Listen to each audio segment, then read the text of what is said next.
The long wait, humanity's first contact, the signal reached Earth on a Tuesday. Dr. Sarah Chen was 3 hours into her overnight shift at the Arecibo Observatory when the pattern emerged from the cosmic noise. At first, she thought it was interference, satellite debris, maybe, or a glitch in the array. But the mathematics were too elegant, too deliberate, prime numbers cascading in sequences that had no natural explanation. She ran every diagnostic she knew, then she ran them again. By dawn, the UN Security Council was in emergency session. By noon, every major observatory on Earth had confirmed it. Someone was out there and they were talking to us. The source was distant, 47 light-years away, from a star system humanity had catalogued but never seriously studied.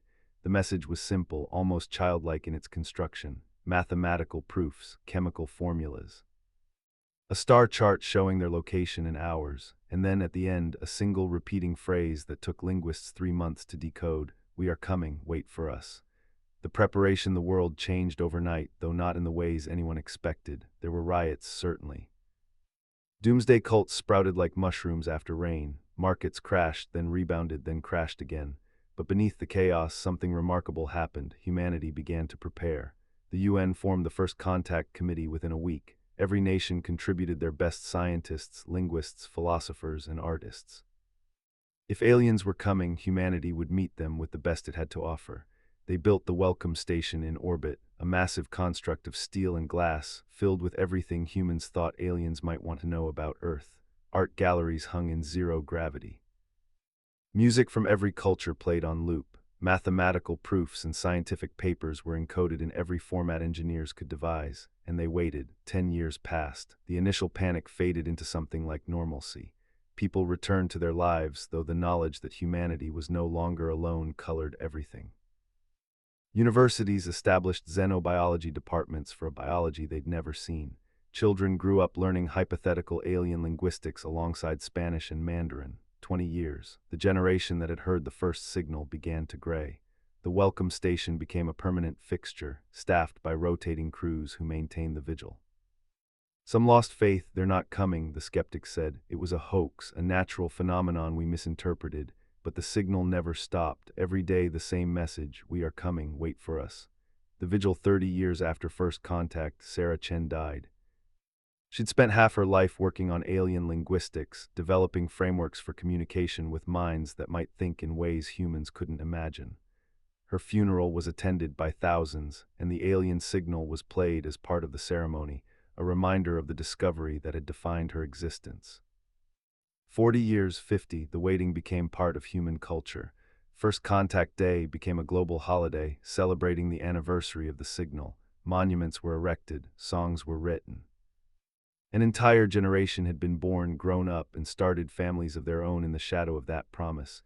"We are coming." Some thought it was cruel. "They're torturing us," one popular commentator declared, "keeping us in suspense for decades. What kind of civilization does that?"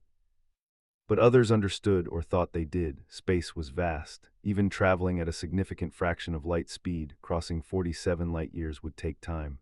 Perhaps they'd sent the signal and left immediately. Perhaps they were accelerating even now, on some impossible journey across the dark. The conspiracy theories were endless. They were already here. They were never coming. They were gods. They were demons. They were us from the future. Humanity waited. The arrival 87 years after the first signal, the ships appeared. Not at the edge of the solar system, as everyone expected, but emerging from some impossible fold in space just beyond Mars' orbit. 3 vessels, each the size of a small moon, their surfaces reflecting light in ways that hurt to observe directly. The world held its breath. The Welcome Station, maintained faithfully for nearly 9 decades, broadcast its greeting in 10,000 languages and mathematical formats. The alien ships hung in space, silent, for 6 hours. Then they replied. The message came in perfect English, Mandarin, Spanish, Arabic, and a dozen other languages simultaneously. "Thank you for waiting. We apologize for the delay. May we come aboard?" Part V. The meeting, the alien delegation, was small, just 7 individuals, though individual was a term that barely applied. They were tall, tripedal beings whose bodies seemed to shift between states of matter, solid, then liquid, then something in between. Their faces, if they could be called faces, held no features humans recognized, yet somehow conveyed warmth. The First Contact Committee, now on its fourth iteration of membership, met them in the grand hall of the Welcome Station. Ambassador James Okonkwo, whose grandfather had been on the original committee, stepped forward with the rehearsed greeting humanity had spent decades perfecting. The lead alien, they later learned her name translated roughly to Keeper of the Long Watch, raised what might have been a hand. "Before we begin," she said, her voice seeming to come from everywhere and nowhere, "we must apologize. We know we have kept you waiting for a very long time. 87 of your years, for many of you a lifetime. We understand the journey was long," Okonkwo replied carefully. "Space is vast. The journey took 6 of your weeks," the keeper said quietly. "We have been watching from your Uit cloud for the rest of the time." Silence, absolute silence. I don't understand," Okonkwo managed. The keeper's form rippled with something that might have been sadness. "We have met 273 civilizations before yours, young species reaching out into the cosmos for the first time, eager, curious, fragile." She gestured and a hologram appeared, planets burning, cities in ruins, populations in chaos.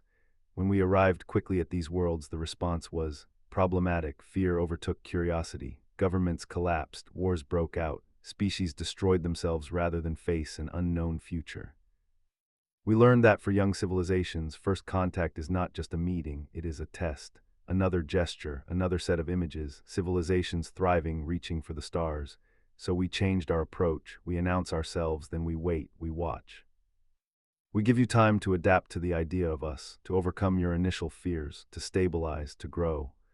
The species that survive the waiting period, that maintain their curiosity despite the uncertainty, that prepare rather than panic, these are the species ready to join the galactic community. "You were testing us," someone whispered. "We were giving you time," the keeper corrected gently. "Time to become the species you needed to be, and you," her form brightened, "you did beautifully, you built this." She gestured to the Welcome Station. "You maintained it for nearly a century. You filled it with your art, your science, your hope. You waited with grace." She turned to face the entire assembly. "You passed humanity, not by our standards, but by your own. You proved patient. You proved resilient. You proved worthy not of us, but of the stars." Part VI, the long beginning the integration took time, of course. The Keeper's people, the Arhim, they called themselves, introduced humanity to the galactic community slowly, carefully. There were 847 member species, spanning every type of biology and cognition humanity had imagined and thousands they hadn't. But humanity had learned patience. Sarah Chen's great-granddaughter, also named Sarah, became one of the first human ambassadors to the Galactic Council. In her inaugural speech, she told the story of her great-grandmother, who had heard the first signal and dedicated her life to preparation without ever seeing the arrival. "We learned to wait," she said. "And in waiting, we learned to hope, we learned to work together. We learned that some things are worth the patience required to reach them." The alien delegates listened, many encountering the concept of generational dedication for the first time. Humanity's 87-year vigil became legend among the younger species, a story of a civilization that heard a promise and held on to it across lifetimes. But the Keeper of the Long Watch understood something the others didn't. She had seen it in humanity's art, their literature, their carefully maintained Welcome Station. Humans were good at waiting because they'd always been good at it. They planted trees they'd never see fully grown. They built cathedrals that took centuries to complete. They sent messages to the future in the form of children, teaching them values they hoped would outlast their own lifetimes. Humanity didn't just pass the test. They had been practicing for it since their first ancestor looked up at the stars and wondered what might be waiting in the dark. And now, finally, the waiting was over. The real journey could begin. 112 years after the first signal, humanity launched its first faster-than-light vessel.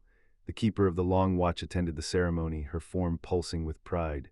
"Where will you go?" she asked the captain. The captain smiled. "Out there. To find the species still waiting, to tell them we're coming. And if they ask when you'll arrive," the captain's smile widened, "we'll tell them the truth as soon as we can, and we'll ask them to wait, because waiting builds character."